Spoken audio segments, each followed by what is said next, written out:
Video like जरूर कर लीजिए और ऐसे वीडियो लगातार फ्री में पाने के लिए चैनल को तुरंत सब्सक्राइब कर लीजिए और बेल आइकन को जरूर टैप कर लीजिए ताकि आगे भी सारे वीडियो आपको मिलते रहे। यूट्यूब में फॉलो करते हैं तो प्लीज ये वाला फ्री टेलीग्राम चैनल जरूर ज्वाइन कर लीजिएगा। सारे नोटिफिकेशन सारे अपडेट यहीं पे आते हैं, ध्यान रखिएगा।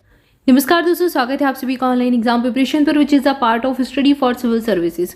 दोस्तों यहाँ पर आज हम इस वीडियो में आरओ 2023 के एग्जाम के लिए कुछ मिसलिनियस के टॉपिक देखने वाले हैं, एक दो छोटे छोटे से टॉपिक जिनको पढ़ेंगे। तो चलिए स्टार्ट करते हैं। सबसे पहले एनसीआर देखने वाले हैं। एनसीआर मतलब कि राष्ट्रीय राजधानी क्षेत्र। तो इसके संगठक क्षेत्र कौन कौन से हैं इसको देखेंगे। तो राष्ट्रीय राजधानी क्षेत्र यानी कि एनसीआर अंतर्राज्यीय क्षेत्रीय योजना और विकास का एक अद्वितीय उदाहरण है। एनसीआर के रूप में अधिसूचित पूरे एनसीटी दिल्ली और हरियाणा, उत्तर प्रदेश और राजस्थान के कुछ जिलों को कवर करता है। तो एनसीटी के अंतर्गत दिल्ली के कुछ क्षेत्र आते हैं, कुछ जिले हरियाणा के आ जाते हैं, कुछ उत्तर प्रदेश के आते हैं और कुछ राजस्थान के आते हैं, जिसमें लगभग 55,083 वर्ग किलोमीटर का क्षेत्र आता है। इतना क्षेत्रफल है इसका, ठीक है, ये चीज़ याद रखनी है। एनसीआर के उप क्षेत्र के जो क्षेत्र का ब्यौरा है इसको हम देखेंगे। और ये पूछा गया एग्जाम में कि एनसीआर के अंतर्गत कौन कौन सा नहीं आता है, नहीं वाला प्रश्न पूछा है, तो जो आते हैं उनको याद कर लीजिए। अब हरियाणा के 14 जिले इसमें आएंगे, कौन कौन से। फरीदाबाद आता है, गुड़गांव, मेवात। फरीदाबाद दिल्ली के आसपास है, ठीक है, और आप इसलिए सुनते हैं ये, लेकिन है हरियाणा का एक्चुअल में जिला, लेकिन एनसीआर में लगता है। गुड़गांव, मेवात, रोहतक, सोनीपत, रेवाड़ी, झज्जर, पानीपत, पलवल, भिवानी, चरखी दादरी, महेंद्रगढ़, जींद और करनाल, ये 14 जिले हैं जो कि एनसीआर में आते हैं। इसका क्षेत्रफल कितना है, 25,327 किलोमीटर में है, वर्ग किलोमीटर। और प्रतिशत मतलब सबसे ज़्यादा हरियाणा का ही हिस्सा एनसीआर में आता है, 45.97% है, मतलब दिल्ली के अलावा। इसके बाद अगला देखिए उत्तर प्रदेश। मेरठ, गाजियाबाद, गौतम बुद्ध नगर, बुलंदशहर, हापुड़, बागपत, शामली, मुजफ्फरनगर, ये 8 जिले उत्तर प्रदेश के हैं जो कि एनसीआर में आते हैं। 14,826 वर्ग किलोमीटर का क्षेत्रफल उत्तर प्रदेश का एनसीआर में लगता है और 26.91%। तो सबसे ज़्यादा हरियाणा का, उसके बाद उत्तर प्रदेश का आ जाएगा 26.91%। फिर राजस्थान के 2 जिले मात्र लगते हैं, अलवर और भरतपुर। दोनों के नाम याद रखना है, संख्या सबकी याद रखना है, ठीक है। संख्या याद हो गई, हरियाणा की याद कर लो 14 जिले, इसके बाद यूपी की याद कर लो 8 जिले, फिर याद कर लो राजस्थान के 2 जिले और संपूर्ण दिल्ली हो जाएगा, वो एनसीटी में लग जाएगा, ठीक है। राजस्थान के 2 जिले मात्र का क्षेत्रफल 13,447 वर्ग किलोमीटर का है, 24.4% एरिया कवर करता है, एरिया वाइज देखें तो।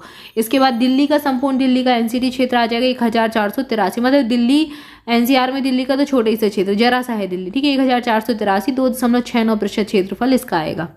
1985 सहभागी राज्यों में हरियाणा, राजस्थान, उत्तर प्रदेश की सहमति से संघ की संसद द्वारा राष्ट्रीय राजधानी क्षेत्रीय योजना बोर्ड अधिनियम का अधिनियमन एनसीआर योजना बोर्ड गठित किया गया था, ठीक है। ये कब का है, 1985 का। नवीनतम जिला शामली है, 2017 में राष्ट्रीय राजधानी के संगठक क्षेत्र में इसको जोड़ा गया था। अब शामली है कहाँ का, याद कर लें, यूपी का शामली है, 2017 में इसको जोड़ा था। एनसीआर में दिल्ली को छोड़कर कुल 3 राज्य और 24 जिले शामिल हैं। तो दिल्ली के अलावा कौन कौन से जिले रखते हैं, हरियाणा, राजस्थान, यूपी, और कुल जिले दिल्ली के छोड़ते हैं तो कुल जिले कितने हो गए, 14 और 8 और 2, तो 14 और 8 2 कुल 24 हो गए, ठीक है ना। ये चीज़ याद रखनी है, नंबर्स यहाँ पर अलग से भी दे दी, इनको याद भी रखना है। अगला टॉपिक जो पढ़ना है, नमूना पंजीकरण प्रणाली मई 2022 की रिपोर्ट के आधार पर देख रहे हैं। तो भारत की जन्म दर कितनी है, 19.5 है। सबसे ज़्यादा जन्म दर वाला राज्य कौन सा है, बिहार है भाई, 25.5 यहाँ की जन्म दर है। फिर यूपी आ जाएगा अपना, 25.1 यहाँ की जन्म दर हो जाएगी। फिर इसके बाद तीसरे स्थान पर अपना यूपी का पड़ोसी राज्य मध्य प्रदेश, छोटा भाई, 24.1% हो जाएगी यहाँ की। न्यूनतम जन्म दर वाले राज्य कौन से हैं, गोवा हो जाएगी 12.1%, नागालैंड और त्रिपुरा यहाँ की न्यूनतम है जन्म दर, नागालैंड की 12.5 है और त्रिपुरा की 12.6 है। सबसे ज़्यादा जन्म दर वाला यूटी, यूनाइटेड स्टेट जो है, यूनियन टेरिटरी जो हो जाएगा, यूनाइटेड स्टेट नहीं, यूनियन टेरिटरी, केंद्र शासित प्रदेश, तो इसमें दादर नागर हवेली और दमन और दीप हो जाएगा, 20.3 हो जाएगा, ठीक है। और न्यूनतम जन्म दर वाला केंद्र शासित प्रदेश अंडमान निकोबार है, यहाँ की सबसे कम जन्म दर है और यहाँ की सबसे ज़्यादा है। दोनों को याद रखना है, चारों मतलब बहुत इंपॉर्टेंट फैक्ट है, ये पूछे जाते हैं, अलग अलग एग्जाम में पूछे जाते हैं, तो आरओ वालों को तो अच्छे से याद रखना है। भारत की मृत्यु दर कितनी है, 6 है। सबसे ज़्यादा मृत्यु दर वाले राज्य कौन से हैं? छत्तीसगढ़ में बहुत ज़्यादा मृत्यु होती है, 7.9 है यहाँ की। उड़ीसा दूसरे नंबर पर आएगा, फिर पंजाब 7.3, 7.2 के साथ। न्यूनतम मृत्यु दर वाले राज्य नागालैंड हो जाएगा 3.7, सिक्किम 4.1, फिर मिजोरम 4.2। सबसे ज़्यादा मृत्यु दर वाला केंद्र शासित प्रदेश पुडुचेरी है 6.5, और न्यूनतम मृत्यु दर वाला केंद्र शासित प्रदेश दिल्ली है 3.6। भारत की शिशु मृत्यु दर कितनी है? 28 है। ये फैक्ट बहुत बार पूछा गया, अलग अलग एग्जाम में, याद रखना है। भारत की शिशु मृत्यु दर 28 है और बहुत खराब कंडीशन कही जाएगी। एमपी की सबसे ज़्यादा खराब कंडीशन है। सबसे ज़्यादा शिशु मृत्यु दर मध्य प्रदेश की है, 43 है यहाँ की। यूपी और छत्तीसगढ़ का स्थान भी बुरा ही है, 38 है यहाँ की। असम और उड़ीसा की 36 है। सबसे कम मतलब अच्छी कंडीशन में राज्य मिजोरम है, 3 है। नागालैंड 4, सिक्किम और गोवा 5। यहाँ की जनसंख्या भी तो कम है। सबसे ज़्यादा जो मृत्यु दर है, शिशु मृत्यु दर वाला केंद्र शासित प्रदेश जम्मू कश्मीर 17, और सबसे कम वाला अंडमान निकोबार 7 है। इसके बाद भारत की प्राकृतिक समृद्धि दर एक होती है जो कि 13.5 है।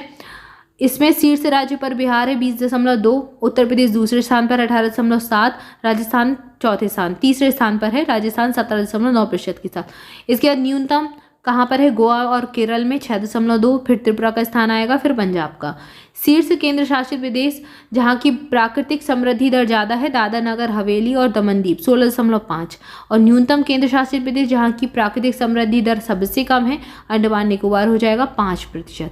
5 ही है यहाँ की, ठीक है। तो चारों का एक इंडिया वाइज याद रखना है, 13.5, 28, 6 और 19.5।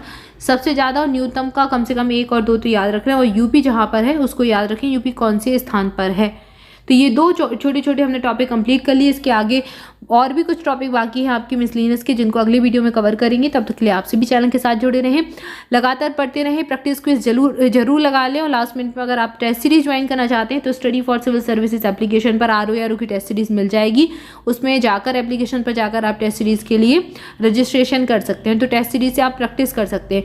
इसके अलावा प्रैक्टिस क्विज भी आप लगा सकते हैं, प्रैक्टिस क्विज जरूर लगा लें। SCS क्विज नाम से हमारा चैनल है, फ्री में प्रैक्टिस क्विज लगा सकते हैं, और पेड वाले भी अवेलेबल हैं। अगर आप अच्छे से दिन में कम से कम नहीं तो 12-13 घंटे पढ़ पा रहे हैं और प्रैक्टिस कर पा रहे हैं क्वेश्चंस की, तो प्रैक्टिस क्विज ज्वाइन कर सकते हैं, पेड वाले भी। और उसमें काफ़ी सारे क्वेश्चंस आपको टॉपिक वाइज लगाने को मिल जाएंगे, तो प्रैक्टिस भी आप कर सकते हैं, जिससे आपका अच्छे से रिवीजन भी हो जाएगा और काफ़ी सारी चीज़ें कवर भी हो जाएंगी एक साथ ही। तो उसको ज्वाइन करने के लिए आपको डिस्क्रिप्शन को फॉलो करना है, हमारे पेड बैचेस वगैरह, या फिर आप इन नंबर्स पर, ये स्क्रीन पर 3 नंबर दिए गए, इनमें से किसी पर भी कॉल करके इन्फॉर्मेशन ले सकते हैं, या फिर डिस्क्रिप्शन में सारे स्टेप्स दिए गए हैं, उसको फॉलो कर लीजिए। Thank you for watching this video. आज की वीडियो में इतना ही, मिलेंगे नेक्स्ट वीडियो में। Thank you so much.